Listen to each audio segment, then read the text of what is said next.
एक ऐसा मेवाड़ी शासक जिसने अलाउद्दीन खिलजी को युद्ध में 3 बार हराया भी और उसे अपनी कैद में भी रखा। इतिहास में इनके नाम के आगे हठी शब्द जोड़ा जाता है।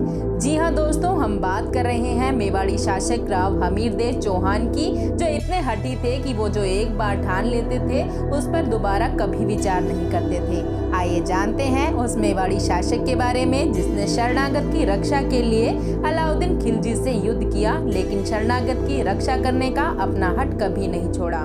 दोस्तों, राव हमीरदेव चौहान का जन्म अरावली पर्वतमालाओं के बीच बने रणथंभौर दुर्ग में 7 जुलाई 1272 को चौहान वंशी राव जैत्र सिंह के तीसरे पुत्र के रूप में हुआ।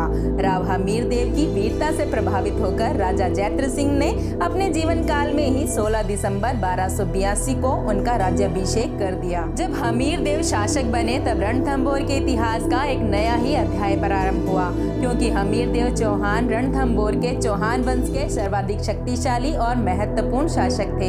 इन्होंने अपने बाहुबल से विशाल साम्राज्य स्थापित कर लिया था। अलाउद्दीन खिलजी दिल्ली के निकट चौहानों की बढ़ती हुई शक्ति को नहीं देखना चाहता था, इसलिए संघर्ष होना तो अवश्यंभावी था। उस समय अलाउद्दीन खिलजी के साम्राज्य का परचम चारों तरफ लहरा रहा था। 1299 में अलाउद्दीन खिलजी की सेना ने गुजरात पर आक्रमण किया था।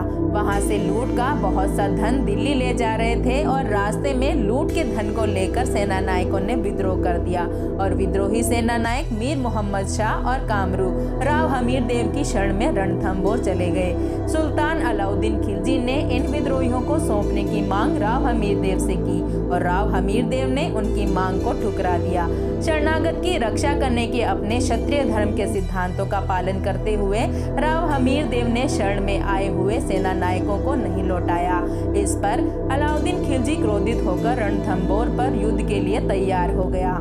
दोस्तों, अलाउद्दीन खिलजी की सेना ने सबसे पहले छानगढ़ पर आक्रमण किया। उनका यहां आसानी से अधिकार हो गया। वीर चौहानों ने वीरतापूर्वक युद्ध किया, लेकिन विशाल मुस्लिम सेना के सामने कब तक टिकते। अंत में सुल्तान का छानगढ़ पर अधिकार हो गया।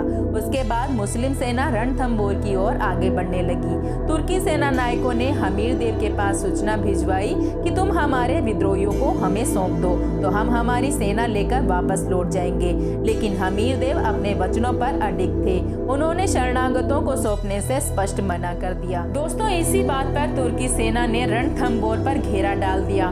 तुर्की सेना ने नुसरत खां और उलुग खां के नेतृत्व में रणथंभौर पर आक्रमण कर दिया। दुर्ग बहुत ही ऊंचे पहाड़ पर होने के कारण शत्रु का वहां पहुंच पाना बहुत ही ज्यादा कठिन था।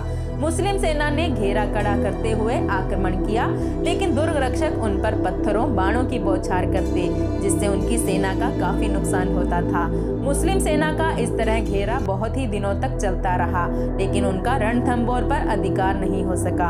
अब अलाउद्दीन खिलजी को रणथंभौर पर अधिकार करना मुश्किल लगा, तो उसने छल कपट का सहारा लिया और हमीरदेव के पास संधि का प्रस्ताव भिजवाया। इस पर हमीरदेव ने सुल्तान के पास रणमल और रतिपाल को भेजा।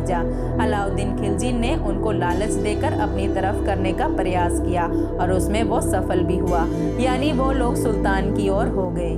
दोस्तों, दुर्ग का घेरा बहुत दिनों से चल रहा था, जिससे दुर्ग में रसद आदि की कमी हो गई। तब राजपूती सेना ने दुर्ग के दरवाजे खोल दिए और भीषण युद्ध हुआ, जिसमें हमीरदेव की विजय भी हुई। लेकिन षड्यंत्रकारियों ने खिलजी के काले झंडे को दुर्ग पर फहरा दिया।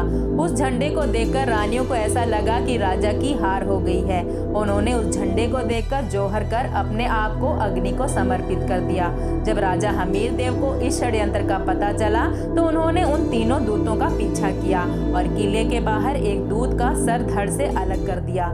जिसके बाद राजा हमीरदेव किले में प्रवेश करने के लिए आगे बढ़े तो दूतों ने प्रवेश द्वार को बंद कर दिया, जिसकी वजह से राजा अपना घोड़ा लेकर किले की दीवार पर ही चढ़ गए और उनके घोड़े के पैरों के निशान आज भी इस दीवार पर देखे जा सकते हैं। दोस्तों, जब तक राजा हमीरदेव रानियों को बचा पाते, दुर्भाग्य से उस समय रानियों ने जोहर कर लिया और राजा रानियों को ना बचा पाने के क्रोध और विवशता के कारण शिव मंदिर में जाकर अपना मस्तक काटकर भगवान शिव के चरणों में समर्पित कर देते हैं। राजा हमीरदेव ने अपने जीते जी तो किसी आक्रमणकारी को किले में प्रवेश नहीं करने दिया, लेकिन उनकी मृत्यु के बाद ही अलाउद्दीन खिलजी ने इस किले में प्रवेश किया। दोस्तों, हमीर देव अपने वचन से पीछे नहीं हटे और शरणार्थियों को भी नहीं लौटाया, चाहे इसके लिए उन्हें अपने पूरे परिवार की ही बलि क्यों न देनी पड़ी।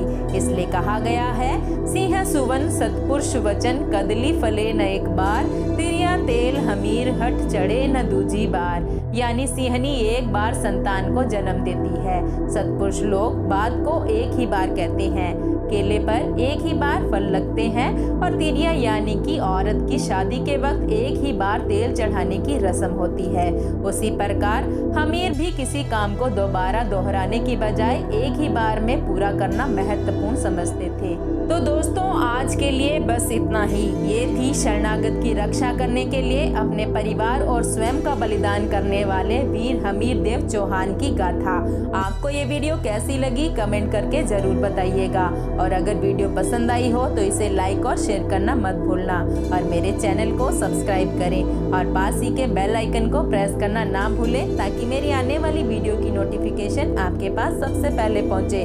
अगली वीडियो में फिर मुलाकात होगी एक नए वीडियो के साथ। तब तक के लिए धन्यवाद दोस्तों।